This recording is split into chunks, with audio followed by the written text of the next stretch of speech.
Cine cine mini mini இந்த நிகழ்ச்சியில் இப்போ உங்களுக்கு நான் சொல்ல போகிறது 16 வயது நிலை படத்தின் பாடல் பதிவின் போது நடைபெற்ற ஒரு எதிர்பாராத அருமையான சம்பவத்தை பற்றி. உங்களுக்கே நல்லா தெரியும், பாரதி ராஜா இயக்கிய முதல் திரைப்படம் 16 வயது நிலை.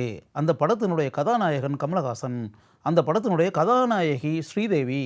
அந்த படத்தை தயாரித்தவர் ஸ்ரீ அம்மன் கிரியேஷன்ஸ் அப்படின்ற பேனரில் எஸ்.ஏ. ராஜுகண்ணு தயாரித்த முதல் திரைப்படம்.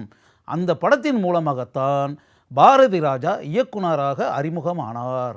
படம் 175 நாள் ஓடி மிகப்பெரிய வரலாறை தமிழ் திரைப்பட உலகத்தில் படைத்தது. அந்த படத்திற்கு இசையமைத்தவர் ஏற்கனவே பிரபலமான இசையமைப்பாளராக கொடிகட்டி பறந்து கொண்டிருந்த இசைஞானி இளையராஜா. அதுக்கு முன்னாடியே 16 வயது நிலை படத்துக்கு முன்னாடியே இளையராஜா இசையமைச்சு அன்னக்கிளி இது மாதிரி பல படங்கள்லாம் திரைக்கு இளையராஜா ஒரு பாப்புலர் ஃபிகராக இருக்கார். அந்த நேரத்தில் உருவான திரைப்படம் தான் 16 வயது நிலை. அந்த படத்தினுடைய தொடக்க விழா நடக்குது. அப்போ எல்லாமே கமிட் பண்ணியாச்சு. கமலஹாசனை கமிட் பண்ணியாச்சு, ஸ்ரீதேவியை கமிட் பண்ணியாச்சு, ரஜினிகாந்த் வில்லனாக கமிட் பண்ணியாச்சு. இதெல்லாம் ஆன பிறகு படப்பிடிப்புக்கு போகணும் இல்லையா? படப்பிடிப்புக்கு போகிறதுக்கு முன்னாடி சாங்ஸ் எல்லாம் ரெக்கார்ட் பண்ணிவிட்டு பாடல்கள்லாம் ஒளிப்பதிவு செய்துட்டு அதுக்கு பிறகு படப்பிடிப்பை ஆரம்பிப்போம் என்ற திட்டத்தோடு படத்தினுடைய பூஜை வித் சாங் ரெக்கார்டிங் அப்படின்றோம்ல, அந்த தொடக்க விழா சாங் ரெக்கார்டிங்குடன் ஆரம்பிப்பது என்று திட்டமிட்டு அந்த படத்தினுடைய சாங் ரெக்கார்டிங் நடக்குது. அப்போ பூஜை அப்படின்னு வரும்போது பொதுவாக எல்லாரையும் வர சொல்லுவாங்கள்ல. ஏன்னா பாரதி ராஜாவுக்கு ஃபஸ்ட்டு ஃபில்மு தன்னுடைய நண்பர்களை எல்லாத்தையும் வர சொல்லுவாங்கள்ல. வர சொல்லிட்டு எல்லோரும் பூஜைக்கு வந்துருங்க அப்படின்னு. மலேசியா வாசவன் இவங்களோட ரூம்மேட், அதாவது பாரதி ராஜா இளையராஜா எல்லாருமே ரூமில் தங்கிக்கிட்டு ஒன்றா தங்கிக்கிட்டு அப்படி கஷ்டப்பட்டுக்கிட்டு வறுமையில் வாடிக்கிட்டு போராடிக்கிட்டு அப்படி அன்றாட செலவுகளுக்கு அல்லல் பட்டு இப்படியெல்லாம் ஒரு காலம் இருந்தாங்கள்ல. அது இளையராஜா இசையமைப்பாளராக ஆகிறதுக்கு முன்னாடி அவரும் அப்படியே தன்ராஜ் மாஸ்டர்கிட்ட இசையெல்லாம் கற்றுக்கிட்டு இருக்கும்போது, பாரதி ராஜா உதவி இயக்குநராக பணியாற்றிக்கிட்டு இருக்கும்போது இப்படி அடிக்கிட்டு இருக்கக்கூடிய காலகட்டத்தில் எல்லாருமே ஒரே அறையில் தங்கி இருந்தார்கள். அப்போ என்னன்னா, மலேசியா வாசவன் ஏற்கனவே படங்களெல்லாம் கொஞ்சம் ஓரளவுக்கு பாப்புலர் ஃபிகர் ஆகலை. ஆனால் எம்.எஸ். விஸ்வநாதன் இசையமைப்பில் மலேசியா வாசவன் ஏற்கனவே கொஞ்சம் பாடிட்டார். பாடி ஒரு திரையுலகத்துக்குள் தன்னுடைய விரலை உள்ளே வச்சிட்டார். உள்ளே வச்சு அப்படியே லைட்டாக செயல்பட்டு இருக்காரு. ஆனால் புகழ்பெற்ற மனிதராகவோ நிறைய பாட்டை பாடி ஒரு நட்சத்திரம் அப்படின்ற மாதிரிலாம் ஒன்றும் ஆகலை. அப்படி இருக்கக்கூடிய ஒரு காலகட்டத்தில் அந்த படத்தினுடைய தொடக்க விழா முதல் நாளே இளையராஜா சொல்லிட்டாரு, இது மாதிரி நான் பாரதி ராஜாவும் சொல்லிட்டாங்க, இளையராஜாவும் சொல்லியாச்சு, நாளைக்கு பூஜை, வாசு நீ அப்படியே பூஜைக்கு வந்துரு, புரியுதா அப்படின்னு சொல்லியாச்சு. மலேசியா வாசன் பூஜைக்கும் வந்துட்டார். இப்போ அந்த தொடக்க விழா இதெல்லாம் பூஜை இந்த சமாச்சாரங்கள்லாம் நடந்து முடிஞ்சு இப்போ ரெக்கார்டிங்க்கு போகணும். அந்த பாட்டை பாட வேண்டியவர் எஸ்பி பாலசுப்ரமணியம். என்ன பிரச்சனை, எஸ்பி பாலசுப்ரமணியம் உங்களுக்கு நண்பர்கள் தான். ஏன்னா எஸ்பி பாலசுப்ரமணியம் தனியாக அவர் மேடை கச்சேரிகள்லாம் சினிமாவில் பாட்டு பாடிக்கிட்டு இருந்தால் கூட மேடை கச்சேரிகள்லாம் தனியாக அவர் எஸ்பி பாலசுப்ரமணியம் ஒரு இசை குழு வச்சுருக்காரு.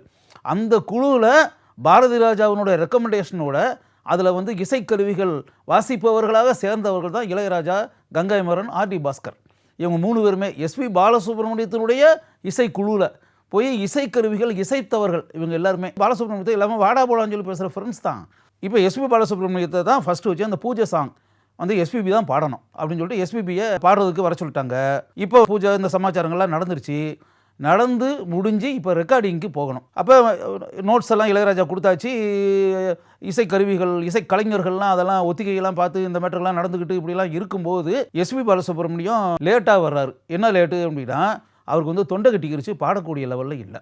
இதில் இளையராஜா ஃபங்க் ஆகிட்டார். என்னடா நான் இவ்வளவு சொன்னேன், இவன் பாரதி ராஜாவுக்கு இதான் முதல் படம், பூஜை அன்னைக்கு நீ கிட்டத்தட்ட கரெக்டாக இது பண்ணி கரெக்டாக நல்ல நிலைமையில் வா அப்படின்னு சொன்னால் நீ பாட்டுக்கு தொண்டை கட்டிட்டு இப்படி நின்றுட்டு இருக்க, இதை வச்சு இப்படி பாட்டு பாட முடியாது. இல்லை அவரும் எஸ்பிபின்னு சொல்லிட்டாரு, இதை வச்சு நான் இப்படி பாட்டு பாட முடியும், அதனால் பாட்டு பாட முடியாது, ஏதாவது ட்ராக் எடுத்துக்கங்க அப்படி இப்படின்ற மாதிரி சொல்லி. ட்ராக்னா வேறு யாராவது பாடுவாங்க, வேறு யாராவது பாட வச்சு பின்னாடி அப்படியே எஸ்பி பாலசுப்ரமணியம் தான் பாடுறது அப்படின்னா எஸ்பிபி அந்த வாய்ஸை எரேஸ் பண்ணிவிட்டு தூக்கிட்டு இப்போ யார் பின்னணி பாடகர் பாடணுமோ அந்த பின்னணி பாடகரை இன்னொரு ரெக்கார்டிங் வச்சு அப்படியே அதில் ஜாயின் பண்ணிக்கிடுவாங்க. இது பொதுவாக நடக்கக்கூடிய விஷயம். அப்போ ட்ராக் எடுத்து எஸ்பிபி வாய்ஸ் பின்னாடி ஜாயின் பண்ணி வேணால் எஸ்பிபி எப்போ பாட முடியுதோ அன்றைக்கி வச்சு இது பண்ணிக்கலாம் அப்படின்னு. அது என்னன்னா சென்டிமெண்டலாக எப்படின்னா, அந்த தொடக்க விழா அப்படின்ற ஒரு மேட்டர் வரும்போது, தொடக்க விழா முதல் நாள் சாங் ரெக்கார்டிங் நடக்கும்போது ட்ராக்காக எடுக்கிறது, அதுவும் பாரதி ராஜாவுக்கு டைரக்ஷன் வைஸாக ஃபஸ்ட்டு ஃபில்ம் முதல் படம் சாங் ரெக்கார்டிங் நடக்கும்போது ட்ராக்கு எடுத்து அப்படின்ற மாதிரி இருந்தால் சென்டிமெண்டலாக நல்லதா? பாரதி ராஜா இப்போ தான் சினிமா உலகத்திலேயே இயக்குனராக காலடி எடுத்து வைக்கிறார். அந்த முதல் படத்துலேயே முதல் சாங்கு பூஜை அன்னைக்கு ரெக்கார்ட் ஆகக்கூடிய சாங்கை அப்படி பண்ணால் நல்லா இருக்குமா? ட்ராக் அப்படி முடிஞ்ச உடனே பாட்டை கேட்போம் அப்படின்போது ஒரிஜினல் வாய்ஸே இல்லாமல் ஒரு டம்மி வாய்ஸை வந்து யாராவது ஒருத்தர் பாட வச்சு எடுத்தால் நல்லா இருக்குமா அப்படின்ற மாதிரி ஒரு இது. அப்போ என்ன பண்ணுறது இப்படின்றது தெரியல.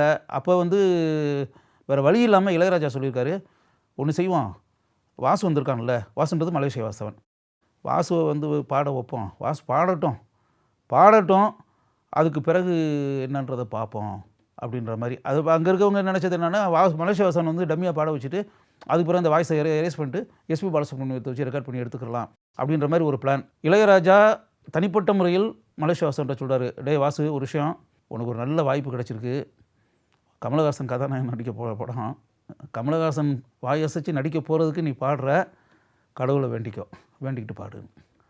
உடனே மலேசியா வாசவன் போய் பாடுறாரு. எஸ்பி பாலசுப்ரமணியத்துக்கு மாற்றுவாங்க, அதை டம்மி வாய்ஸ் தான், கிட்டத்தட்ட ட்ராக் பாடுறாரு மலேசியா வாசவன். அப்படியே மலேசியா வாசவன் பாடுறாரு, மலேசியா வாசவனுடைய வாய்ஸில் அந்த பாட்டு ரெக்கார்ட் ஆகுது. பல பேர் நினச்சது அப்படின்னு வரும்போது பின்னாடி இதை வந்து எஸ்பி பாலசுப்ரமணியம் வாய்ஸை வந்து அந்த வாய்ஸை எடுத்துகிட்டு எஸ்பி பாலசுப்ரமணியத்தை பாட வச்சு எடுத்து அப்படின்ற மாதிரி தான். அப்போ இருந்த தீர்மானம் அதுதான். மலேசியா வாசவன் ஃபுல் இன்வால்வ்மெண்ட்டோட, அதாவது ட்ராக் பாடுறோம், இது பின்னாடி எஸ்பி பாலசுப்ரமணியம் வாய்ஸை வந்து போட்டுருவாங்க அப்படின்ற மாதிரிலாம் நினச்சி மலேசியா வாசவன் பாடலை. ஏன்னா இளையராஜா ஏற்கனவே சொல்லிட்டாரு, இதை வந்து கடவுளை வேண்டிக்கிட்டு கமலஹாசனுக்காக பாடக்கூடிய ஒரு அருமையான வாய்ப்பு உனக்கு கிடச்சிருக்கு, அதனால் அந்த வாய்ப்பை நல்ல முறையில் பயன்படுத்திக்கோ, ஃபுல் கான்சன்ட்ரேஷனோடு அந்த பாட்டை நீ பாடு அப்படின்னு சொல்லிட்டு இளையராஜா சொன்னார். பாரதி ராஜாவும் சொன்னார். ஏன்னா இவங்க 2 பேருக்குமே ஒரு நண்பர் தானே. உடனே மலேசியா வாசவன் அப்படியே ஃபுல் இன்வால்வ்மெண்ட்டோடு இந்த பாட்டை வந்து அவர் பாடினார். பாட்டு ரெக்கார்டிங் முடிஞ்சிருச்சு. மலேசியா வாசவன் பாடின பாட்டை தான் எல்லாருமே கேட்டாங்க. அதுக்கு பிறகு அந்த வாய்ஸ் தான் இருந்துச்சு. அந்த ப்ரொடியூசர் வந்து எஸ்ஏ ராஜுகண்ணு ஆஃபீஸில் வச்சு இந்த வாய்ஸை கேட்டார். கேட்டுட்டு இதில் என்ன மேட்டர்னா, மலேசியா வாசுதேவன் பாடுனது எல்லாருக்குமே பிடிச்சி போச்சு. இளையராஜாவுக்கு பிடிச்சிருச்சு, பாரதி ராஜாவுக்கு பிடிச்சிருச்சு, அங்கே பூஜைக்கு வந்திருந்த எல்லாருக்கும் பிடிச்சிருச்சு, படத்தினுடைய தயாரிப்பாளர் எஸ்ஏ ராஜுகண்ணுக்கும் பிடிச்சி போச்சு. மலேசியா வாசவன் வாய்ஸே நல்லா இருக்கு, அருமையாக இருக்கு, நேட்டிவிட்டியோடு பாடியிருக்காரு, அப்படியே கிராமத்து ஸ்லாங்கோடு பாடியிருக்காரு. அது மலேசியா வாசவன் வந்து அதை கரெக்டாக மனசுக்குள்ளே வச்சு தான் மலேசியா வாசவன். இது எதுக்காகனா இந்த 2 விஷயம் இருக்குல்ல, இந்த விஷயத்தை நேரடியாக மலேசியா வாசவன் என்னுடைய நண்பர், மலேசியா வாசவனை கிட்டத்தட்ட மரணம் அடைவதற்கு சில நாட்கள் முன்பு வரை கூட அவரை நான் சந்திச்சிருக்கேன், பேசியிருக்கேன். இது மாதிரி நிகழ்ச்சிகள் நிறைய சொல்லியிருக்காரு. இந்த சம்பவத்தை மலேசியா வாசுதேவனே என்கிட்ட நேரடியாக பலமுறை கூறியிருக்கிறார், இதை போல பல சம்பவங்களை. அதுக்கு பிறகு எஸ்ஏ ராஜுகண்ணு அந்த படத்தினுடைய தயாரிப்பாளர், அவரும் எனக்கு நல்ல பழக்கம், அவரை நான் அண்ணன்னு கூப்பிடுவேன். அவர் அலுவலகத்தில் இதை பற்றி பேசும்போது கூட அவர் தான் என்கிட்ட சொன்னார், சுரா அந்த சாங்கில் ரெக்கார்டாகி வந்துருச்சு, வாசு பாடியிருந்தாப்புல, அதுக்கு பிறகு எஸ்பி பாலசுப்ரமணியத்தை வச்சு மாற்றி எடுத்துடலாம் அப்படின்ற மாதிரி சொன்னாங்க. பிறகு அது பிறகு இந்த பாட்டு வரியெல்லாம் நான் கேட்டேன், அந்த மலேசியா வாசவன் எப்படி பாடியிருக்காருன்னு பார்த்தேன், நல்லா பாடியிருந்தார். எதுக்கு சென்டிமெண்டலாக பூஜை அன்னைக்கு ரெக்கார்டான சாங்கு, அது வந்து மாற்றலாம் வேண்டாம், மலேசியா வாசவன் பண்ணதே நல்லா இருக்குது, இதே நம்ம வச்சுக்கிடுவோம் அப்படின்ற மாதிரி நான் சொல்லிட்டேன் அப்படின்னு சொல்லி எஸ்ஏ ராஜுகண்ணு நான் சொல்லிட்டேன்னு சொல்லிட்டு என்கிட்டயே சொன்னார். அது அப்போ வந்து யோசிச்சு பார்த்தா அந்த 2 பேரும், அதாவது மலேசியா வாசுதேவனும் இந்த விஷயத்தை சொல்லியிருக்காரு, எஸ்ஏ ராஜுகண்ணுவும் என்னிடம் தனிப்பட்ட முறையில் அருகில் அமர்ந்து பேசிக்கொண்டு இருக்கும்போது கூறியிருக்கிறார். அப்போ காலத்தை கடந்து அந்த சாங்கு என்ன சாங்கு அப்படின்ற ஒரு விஷயம் இருக்குல்ல, செவ்வந்தி பூ முடிச்ச சின்னக்கா அட என்னக்கா, எப்படிப்பட்ட சாங்கு, அந்த வாய்ஸ் தான் மலேசியா வாசவன் வாய்ஸ் தான் இது. ஆக்சுவலாக அந்த பாட்டை பாட வேண்டியது எஸ்பி பாலசுப்ரமணியம். நீங்கள் யோசிச்சு பாருங்கள், இந்த பாட்டை எஸ்பி பாலசுப்ரமணியம் பாடியிருந்தால் நல்லா இருக்குமா, மலேசியா வாசுதேவன் பாடியிருந்தால் நல்லா இருக்குமா? அது கிராமத்து கதை. என் கணிப்பு அந்த சாங்கு மலேசியா வாசுதேவன் பாடுனா தான் கரெக்ட். மலேசியா வாசுதேவன், ஏன்னா மலேசியா வாசுதேவன் இந்த கிராமத்து பாடல்கள் பாடுறதுல எக்ஸ்பர்ட். எஸ்பிபி வந்து பொதுவாக வந்து அர்பன் ஓரியன்ட் நகரத்து சப்ஜெக்ட் எஸ்பிபிக்கு ஏவனா வரும். இந்த கிராமத்து பின்னணி பாடல்கள் அப்படின்னா மலேசியா வாசுதேவன் எக்ஸ்பர்ட். அப்போ இதுலேருந்து என்ன தெரிய வேண்டியதுன்னா, அந்த பாட்டை பாடின பிறகு மலேசியா வாசுதேவன் புகழ்பெற்ற பாடகராக ஆனார். அதிலேருந்து ஆரம்பித்து மலேசியா வாசுதேவனுடைய கலை பயணம் இருக்குல்ல, அப்படியே கொடிகட்டி பறந்தார் மலேசியா வாசுதேவன். இதுலேருந்து நீ தெரிஞ்சுக்கிற வேண்டிய விஷயம் என்னென்னா, அதாவது ஒரு மனிதன் பெரிய ஆளாகணும் அப்படின்றது மாதிரி கடவுள் விரும்பினால், கடவுள் நம்பிக்கை இல்லை அப்படின்னா இயற்கை பேராற்றல் எந்த பேர் வேணாலும் வச்சுக்கோங்க, ஏதோ ஒன்று நமக்கு மீறிய சக்தி அது வந்து நம்மளை கொண்டு போய் அந்த உயரத்தில் உட்கார வச்சு நம்மளை மிகப்பெரிய நட்சத்திரமாக ஜொலிக்க வைத்து விடும் அப்படின்றதான் உண்மை. இப்போ மலேசியா வாசுதேவனுக்கு அப்படிப்பட்ட ஒரு வாய்ப்பு தான் கிடைத்தது. இப்போ எஸ்பி பாலசுப்ரமணியம் வர வேண்டிய இடத்துல மலேசியா வாசுதேவன் நாங்கள் வரணும்னு இருக்கு. எஸ்பி பாலசுப்ரமணியம் அந்த பாடலை பாட முடியாத சூழல் உண்டாக வேண்டும் என்று இருக்கிறது. மலேசியா வாசுதேவன் மிகப்பெரிய பாடகராக வர வேண்டும் என்று அவருடைய தலையில் எழுதப்பட்டிருக்கிறது. அப்படிப்பட்ட சம்பவம் தான் நடந்தது. இதை மாதிரி இதை கேட்டுக்கிட்டு இருக்கக்கூடிய நீங்கள் இருக்கீங்களா, உங்களுக்கு கூட மலேசியா வாசுதேவனுடைய வாழ்க்கையில் எப்படி எதிர்பாராத அதிர்ஷ்டம் உண்டாகி மிகப்பெரிய நட்சத்திரமாக மின்னினாரோ, அதை போல நீங்களும் உங்களுடைய வாழ்வில் மிகப்பெரிய மனிதர்களாக வலம் வரலாம், உயரத்தில் அமரலாம். மலேசியா வாசுதேவனை ஒரு முன்மாதிரியாக நீங்கள் மனதில் நினைத்து கொள்ள வேண்டும் என்பதற்காக இதை நான் கூறுகிறேன்.